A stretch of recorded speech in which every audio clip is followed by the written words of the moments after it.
कुछ सफर मंजिल के लिए नहीं होते, कुछ सफर बस इंसानों के लिए होते हैं। यही मानकर मैं इस सफर पर निकला, एक ऐसा सफर जो 3 दिन बाद मुझे थोड़ा सा बदलने वाला था। कहाँ जाना था पता नहीं, बस बैग उठाया और रास्ते में जितने ट्रक मिलते गए फ्री में बैठकर आगे बढ़ता गया। ढाबों की चाय, अधूरी नींद, हाईवे की लंबी चुप्पी और साथ में थे ये ट्रक ड्राइवर। यहाँ ये बात बिल्कुल सटीक बैठती है। मैं अकेला ही चला था जाने में मंजिल, लोग साथ आते गए और कारवां बनता गया।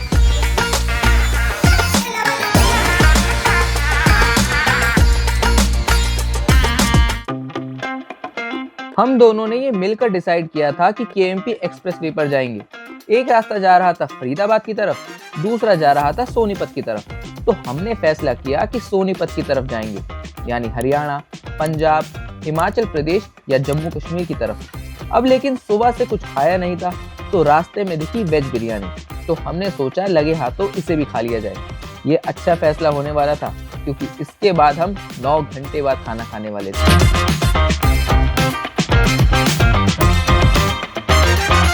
और फिर हम पहुंच गए केएमपी।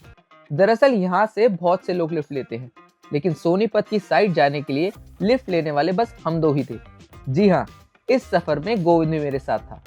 अभी फिलहाल हम पचगांव की तरफ जाएंगे, वहाँ से केएमपी पे हम चढ़ेंगे, फिर वहाँ से ट्रक ड्राइवर से लिफ्ट मांगेंगे, देखते हैं क्या होता है। तो हमने कह तो दिया कि लेट्स गो, लेकिन अभी फ़िलहाल गोविंद ने प्लान आपको बता दिया है।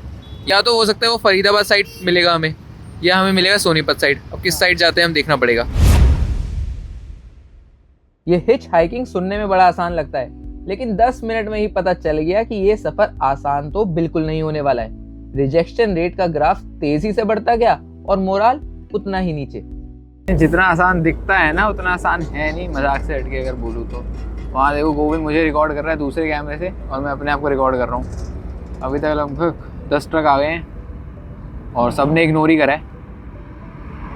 बाकी उम्मीद पर दुनिया कायम है, मुझे लग रहा है मिल जाएगा, देर से सही। फिर हमने करा टेक 2, फिर रिजेक्शन और फिर रिजेक्शन। और जब लगने लगा कि शायद पैसे देकर अब घर जाना पड़े, तभी अरे वाह भैया रुक गए हैं, देखते हैं कहाँ तक जाते हैं।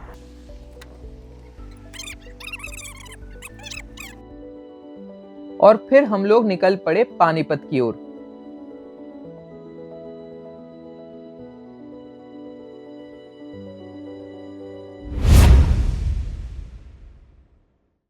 मिलिए पुनीत भाई से।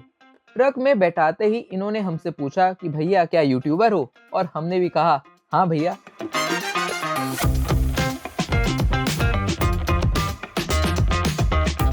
वैसे तो चाहे कोई भी वाहन चलाएं, फोन चलाना अलाउड तो है नहीं, लेकिन भैया ने इसका भी जुगाड़ कर डाला और ईयरफोन लगाकर मस्त ट्रक चलाते रहे। पुनीत भाई पिछले 5 साल से ट्रक चला रहे हैं और सोना पानीपत रूट पर चलते हैं।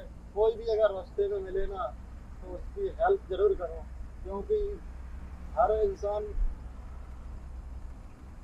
एक बार नहीं होता है। जो भी कई लुटेरे भी मिलते हैं, वैसे ही मिलते हैं, लेकिन थोड़ा पहचान के किसी इंसान की मदद करो, क्योंकि एक दूसरे की मदद से ही आगे चलता है कोई। सही बात।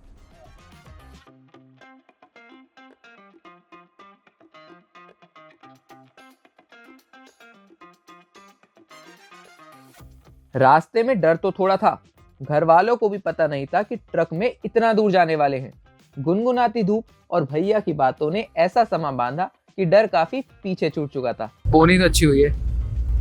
अब इसके बाद क्या होता है, अगर देखो इसके आगे ये वीडियो आप देख रहे होगे, यानी हम सुरक्षित घर पहुंच चुके हैं। अगर वीडियो अपलोड हो चुकी है तो मैंने एडिट में नहीं किया। अगर वीडियो नहीं आया किसी भी कारण, तो आप सोच लेना ये जो भी वीडियो देख रहा है फोरेंसिक लैब में, उसको ओके। और 3 घंटे बाद भैया ने हमें पानीपत छोड़ा और इसके बाद हमने भैया को कहा bye bye.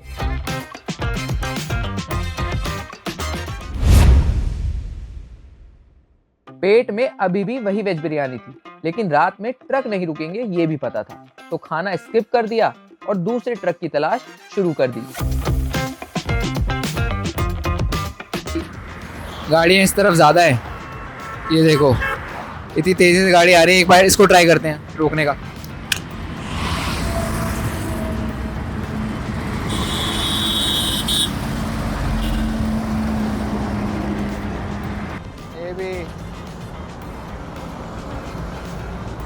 Comeback is always greater than setback दोस्तों। काफ़ी ज़्यादा सेटबैक मिल चुका है। इस बार किस्मत अच्छी रही और छठे ट्राई में ही एक भाई ने लिफ्ट दे दी। कहाँ तक जा रहे हो आप? टोल टैक्स तक ही छोड़ दीजिए। हमें तो लगा था कि ये भाई कुछ 100-200 किलोमीटर आगे जाएंगे। खैर, अंधे को क्या चाहिए, 2 आंखें, तो हमने फैसला करा कि चल देते हैं इनके साथ। तो भैया आप जा कर रहे हो वैसे? मैं कावड़ी रोड पे जाऊंगा। तो सामान भरा हुआ है क्या? कम्बल भर रहा है। और ये ट्रक आपका ही है? नहीं, कंपनी का चला रहा हूँ, मुझे ड्राइवरी करता हूँ। तो सिटी में ही चलाते हो क्या? ये अपने लोकल पानीपत के पानीपत। और यहाँ पे क्या परेशानी आती है? बड़े जो लंबे जाते हैं उनकी तो परेशानियाँ मुझे पता है, आपको क्या परेशानी आती है? मेरे को कोई भी परेशानी नहीं है फिलहाल। खुश हो अपनी जॉब से? हाँ, बढ़िया, एक नंबर। तनख्वाह भी सही मिल रही है, काम भी बढ़िया हो रहा है। दिन भर में 2-3 चक्कर लग जाते हैं। और कितने टाइम से चला रहे हो आप ट्रक? मेरे को हो गए आज कम से कम भी 15-16 साल हो गए गाड़ी की लाइन में। 5 साल मैंने कनेक्टरी करी है अपने उस्ताद के पास। 15-16 साल मेरे को ड्राइवरी करते हो गए। तो आप खलासी थे? हैं? पहले खलासी थे? हाँ, पहले कनेक्टर था मैं। मतलब गाड़ी सीखा नहीं था उस टाइम, छोटा सा ही था। फिर मैं गाड़ी सीखा, फिर ड्राइवरी अपनी अलग करने लग गया। लेकिन आजकल तो मिलते ही नहीं है, खलासी बनते ही नहीं लोग। आजकल नहीं मिलते ना, पहले मिल जाते थे, अब नहीं मिलते। क्यों, अब तो सब ड्राइवर बन गए हैं, अपनी चला रहे हैं, लाइफ जी रहे हैं। और ट्रक आपने बड़ा सजाया हुआ है, आपने खुद सजाया है? हाँ, मैंने ये खुद सजवाया भैया। ये पता क्या है, हमारा ये मतलब हमारा कमरा ही है ये। ठीक है, यही हमारे को 2 रोटी देता है। अगर 2 पैसे इस पे नहीं लगाएंगे तो फिर फायदा क्या कमाने का। बात बिल्कुल जायज़ है। और 5 सवाल और जवाब में ही 5 किलोमीटर पूरे हो गए और हमको भाई ने टोल टैक्स पर ही उतार दिया।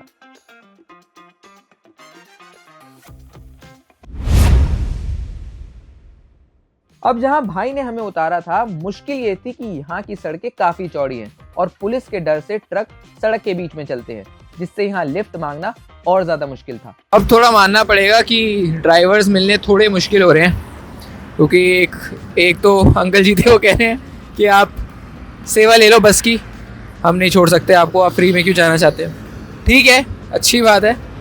उनको लग रहा होगा कोई स्ट्रेंजर्स हैं, रैंडम से लोग हैं, वीडियोस बना रहे हैं। और यहाँ से शुरू हुआ रिजेक्शन सीरीज का पार्ट 3।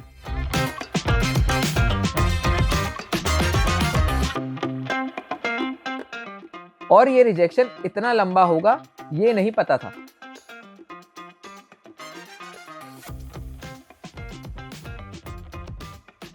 थक हार कर हम 3 किलोमीटर और आगे चल पड़े, इस उम्मीद में कि कुछ और मिलेगा, और मिला भी कुछ और ही, बोलेरो की सवारी। बस हम इसके अंदर नहीं, डाले में बैठे।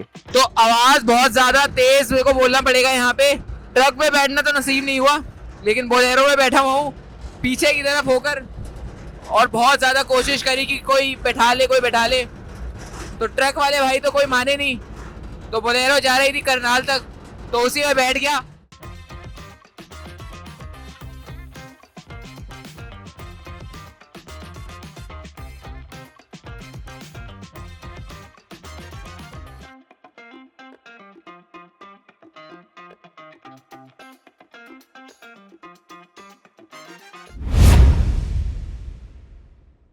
रात हो गई थी और इस वक्त किसी ट्रक का रुकना लगभग नामुमकिन होता है, क्योंकि इस वक्त से चोरी चकारी भी शुरू हो जाती है और अकेला ड्राइवर इतना रिस्क कभी नहीं लेता है।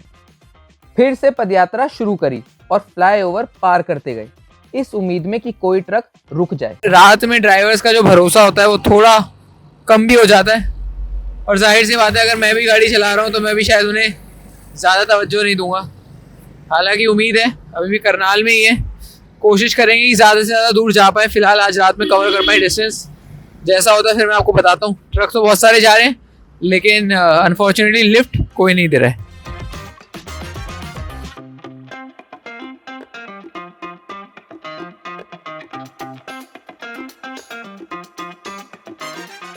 शायद इसी को अनुभव कहते हैं। सुबह तो जोश ऐसा था कि दुनिया जीत लेंगे, लेकिन शाम तक बिस्तर याद आने लगा था। रिजेक्शन सीरीज जारी रही, लेकिन फिर एक ट्रक रुका और इस बार हमें मिले ये अंकल जी। इन्होंने पूछा लाओ आगे तक छोड़ देता हूँ, और हमने अंकल जी से कहा नेकी और पूछ। मजे की बात बस ये है ये है कि सरकार का थोड़ा रुख जो है ना ड्राइवरों के प्रति तो बन गया, नियम कानून तो बना दिए, लेकिन ऐसा हम लोगों के लिए बना दिए तो दूसरों के लिए भी तो बनाना चाहिए उनको। जैसे जैसे मान लीजिए अब हमारी लाइन ये दे दिया इन्होंने कि आपको लेफ्ट लाइन में चलना है, राइट में नहीं जाना है, ठीक है, राइट में जाओगे आपका चालान कटेगा। 60 से ज़्यादा अगर रिंग रोड पे चल रहे हैं, 60 से ज़्यादा आपकी गाड़ी चलती है, 80 का एक लिमिट बना दिया है, उससे ज़्यादा आपकी गाड़ी जाती है तो चालान कट जाता है, ठीक है। इनकी भी तो एक लेन होनी चाहिए ना, ये हमारी लेन में क्यों आते हैं? हमको इनकी लेन को इनको बचाने के लिए हमारा एक्सीडेंट होता है, दिक्कत यहाँ होती है। इनको भी वही नियम कानून होना चाहिए सबके लिए। यहाँ पे सरकार कहीं कहीं थोड़ा सा वो करती है ना, बड़ी गाड़ी वालों को परेशान करने का एक वो होता है बस। बाकी आपको क्या लगता है नियम कानून की आपने बात करी है तो चलो उसी पे आ जाते हैं। जी, अमेरिका वगैरह में 9 घंटे से ज़्यादा आप ट्रक नहीं चला सकते। ठीक है। कनाडा में 12 घंटे के बाद आपको ट्रक लॉग बुक में एंट्री करनी पड़ती है और आपका ट्रक अपने आप ऑटोमेटिकली बंद सा हो जाता है। ठीक है। कंपनी को पता चल जाता है आप चला रहे हो, आप पे जुर्माना हो जाता है। भारत में तो 16-16, 17-17 घंटे ट्रक वाले ट्रक चलाते हैं। या एक चीज बताओ, सरकार तो बोलती है 8 घंटे की ड्यूटी का 18,000 रुपये तनख्वाह है हरियाणा में, ठीक है, कोई कंपनी दे रही है 18,000? किसी को दिया है? 12 घंटे ड्यूटी करते हैं लोग, लेबर वाले। हम लोग भी जाते हैं कंपनी में, लोड होती गाड़ी, लेबरों से बात करते हैं, बताते भैया 12 घंटा ड्यूटी करते हैं 15,000 मिलता है। अच्छा, आदमी का खर्चा इतना बढ़ गया है कि अब उसको पूरा करने के लिए इंसान को 24 घंटा काम करना पड़ता है। एक छोटा सा सिंपल सा उदाहरण ले लो, हम लोग बचपन में जब पढ़ने जाते थे ना तो पेन नहीं रहता था, तो गांव में वो लकड़ी का वो बना करके उससे लिखते थे। स्याही की एक पुड़िया आती थी, उसका वो बनाते थे घोल, और लकड़ी का पेन बना के उससे कॉपी पे लिखा जाता था। धीरे धीरे पेन आई, पेन में इंक भरी जाती थी, वो पेन चलती थी, वो 2 रुपए का पेन मिलता था। आज हवाई चप्पल खरीदने जाओगे ना तो 150-250 रुपए के नीचे हवाई चप्पल नहीं मिल रहा है। उस टाइम हम लोग 25 रुपए 20 रुपए का हवाई चप्पल पहनते थे। तो महंगाई जब बढ़ रही है, हर चीज तो बढ़ेगा, क्या करेगा? तो आदमी, महंगाई बढ़ेगी, खर्चा बढ़ेगा, पैसा कम रहेगा तो काम आदमी बढ़ाए, ऑटोमेटिक आदमी का काम बढ़ेगा, काम करेगा तभी पैसा मिलेगा। उसी के हिसाब से आदमी इंसान परेशान हो रहा है। रात अब और गहरी थी और भूख जबरदस्त लग रही थी। इस वक्त एक मुहावरा बिल्कुल सटीक बैठ रहा था, ना निकलने को हो रहा था ना उगलने को। आसपास कोई ढाबा भी नहीं था और फिर से हम वही कर रहे थे जो सुबह से कर रहे थे, इंतजार। और पहले की तुलना में और ज्यादा दिक्कत आने लगी। 15 मिनट, आधा घंटा, 1 घंटा इंतजार बढ़ता गया, लेकिन फिर एक ड्राइवर भाई फरिश्ते की तरह आए।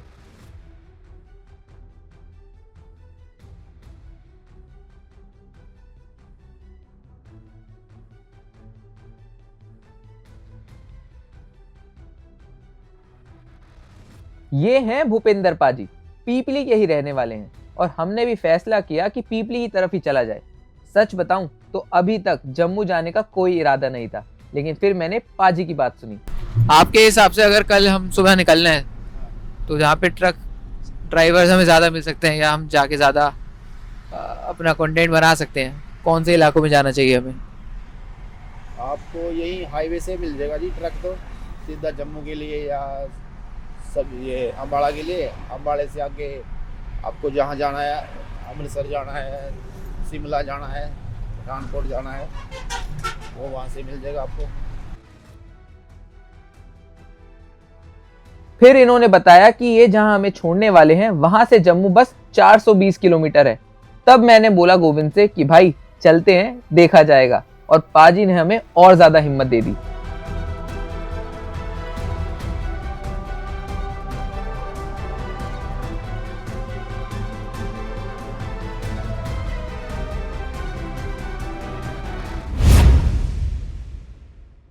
तो गोविंद जी, हमें मिल गई है कामयाबी फाइनली। क्या लग रहा है, कहाँ तक हम लोग जा सकते हैं? अब तो जम्मू शायद हो जाए। जम्मू लग रहा है, उम्मीद तो लग रही है मुझे भी। अब तो मन भी है। अब मन भी है, देखते हैं कितना हो पाता है, लेकिन मज़ा आ रहा है फिलहाल। अब भूपेंद्र जी जो थे यार कमाल के आदमी थे, सही बताऊं तो लगा नहीं था मेरे को कि कोई अब ट्रक मिलेगा, लेकिन फिलहाल मिल गया है और ढाबा भी सामने ही है।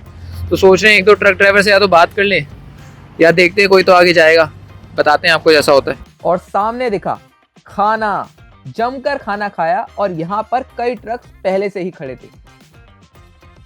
तो इसी बीच में मैंने सोचा कि यहाँ थोड़ा ट्राई मार लिया जाए, अगर सफल हुए तो बढ़िया, नहीं सफल हुए तो सोने का इंतजाम यहीं करना पड़ेगा। एक दो ट्रक ड्राइवर से बात करी, लेकिन हम भी ठहरे डीठ, इतनी आसानी से भला कैसे जाने दें। फिलहाल हमें जलंधर के आगे तक शायद लिफ्ट ना मिले, उससे पहले मिल गई है।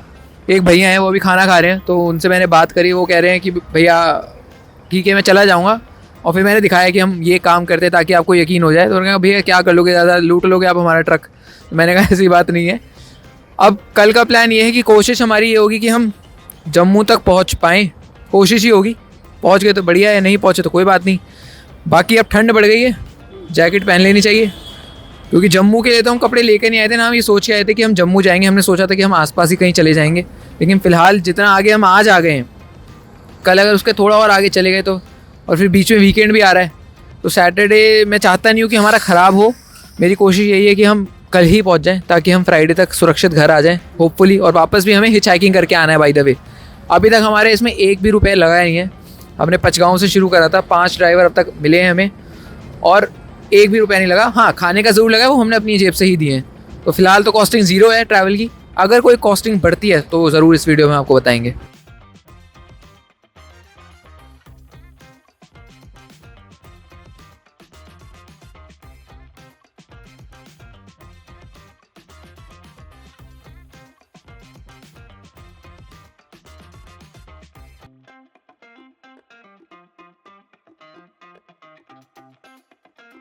अब जिस ट्रक में हम जा रहे थे वो एक हिमाचली ट्रक था।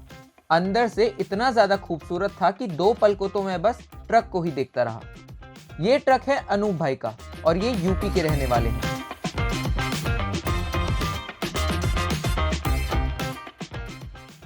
मजा तो तब आया जब उसी ढाबे से एक और ट्रक ड्राइवर भाई ने उसी ट्रक में लिफ्ट ली जिसमें हमने ली थी।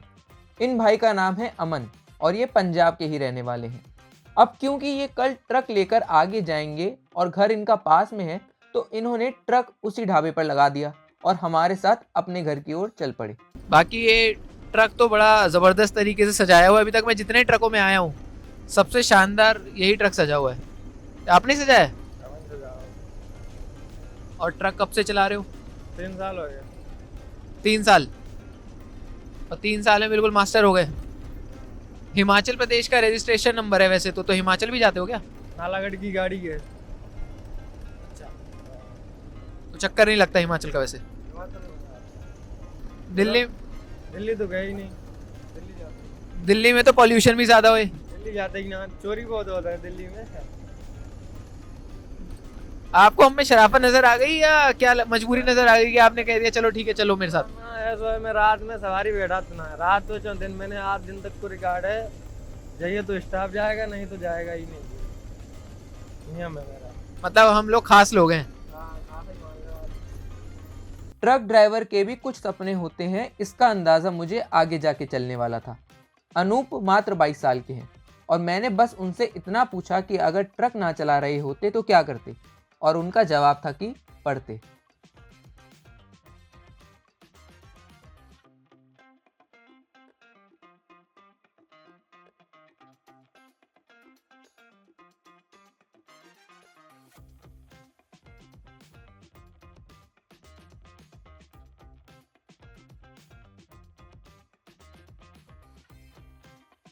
अब धीरे धीरे मैं जिस मुद्दे को लेकर आ रहा था, आमतौर पर ट्रक ड्राइवर उस पर बात करना पसंद नहीं करते, लेकिन डरते डरते मैंने वो बात छेड़ ही दी कि क्या ट्रक ड्राइवर वाकई शराब पीकर गाड़ी चलाते हैं। और इस वक्त मैं उनको कैमरे पर नहीं ला सकता था, इसलिए मुझे छुप कर रिकॉर्डिंग करनी पड़ी, लेकिन बाद में सब कुछ नॉर्मल हो गया। बड़ा सवाल जनता के बीच मशहूर है। जनता पूछती है कि ट्रक ड्राइवर जो है ना वो शराब पी के गाड़ी चलाते हैं, कितना सच है ये? झूठ है भाई यार। जिसने अब 24 घंटे रात को गाड़ी चलानी है वो दारू पी के थोड़ी चलाएगा। अगर लोग इधर ठेके से दारू पीते हैं, पैदल नहीं चला जाता, इतनी बड़ी गाड़ी लेके चलना कोई आसान थोड़ी है। वो भी अकेले अकेले चलते हैं सब। ये तो 100 में से 10% आदमी होंगे ऐसे भी जो उनसे पी खा के चलते हैं, सभी एक जैसे नहीं है दोस्त। अब हम नई उम्र के लड़के हैं, दारू थोड़ी पियेंगे, नशे थोड़ी करेंगे यार। ये तो मजबूरी में निकल रहे हैं बस घर से। ये तो किसका मन करता है धक्के खाने को। बाकी ये बात तो है कि मैं अभी तक 6 ड्राइवर्स के साथ आया हूँ और मुझे अभी तक कोई भी ऐसा नहीं मिला जिन्होंने हल्की सी भी शराब पी। और अनूप भाई से जब अनूप भाई तो हंस रहे हैं कि मैंने ये सवाल करा। अनूप भाई आप सही करो ना, सवाल आपका सवाल मेरा 1 नंबर है। 1 नंबर। आपके हिसाब से पीते नहीं पीते? कुछ आदमी हैं जो पियते हैं। हम चला रहे उस्ताद, आप बुरी ना मानियो, मैंने खुद दे के चला दिया। जब ना एक मछली गंदी है पूरा तालाब गंदो करते पे जो हले वाले।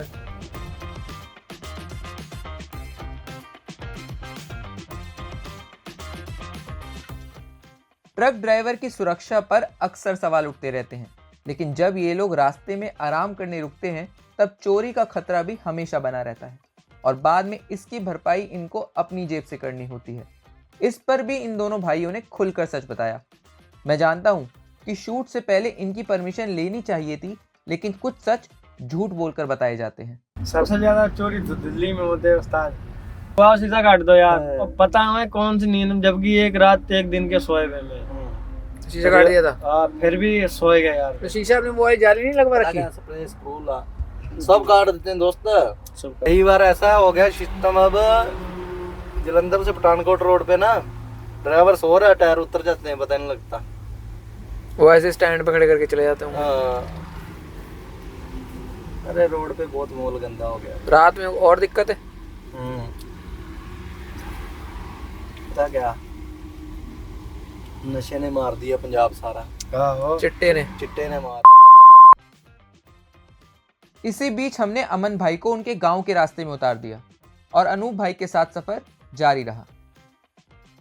अब रात काफी ज्यादा हो चुकी थी और मुल्तानी ढाबा भी आने ही वाला था, लेकिन सोने का इंतजाम कहीं पर भी नहीं था।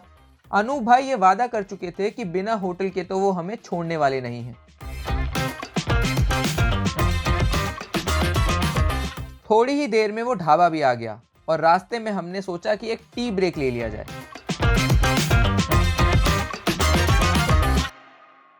और आधे घंटे चलने के बाद आखिरकार हमें एक छोटा सा होटल मिला। यहाँ हमने अनूप भाई को अलविदा कहा और इस उम्मीद में उस ट्रक से उतरे कि कल जब सुबह होगी तो हमारा सफर आगे की ओर जारी रहेगा। आगे हमारे साथ क्या हुआ, कैसे हम जम्मू तक पहुंचे, ये आपको अगले पार्ट में पता चलेगा। चलो भैया ध्यान रखो, कोई ट्रिप प्लान करेंगे जल्दी से। नंबर ले लिया है, कभी हुई जरूर बात करेंगे, जरूर कॉल करूँ। और एक बार मैं जम्मू पहुंच गया तो एक मैसेज डालूंगा व्हाट्सएप नंबर पे आपके। 18 वाला। हाँ चलो बाय बाय।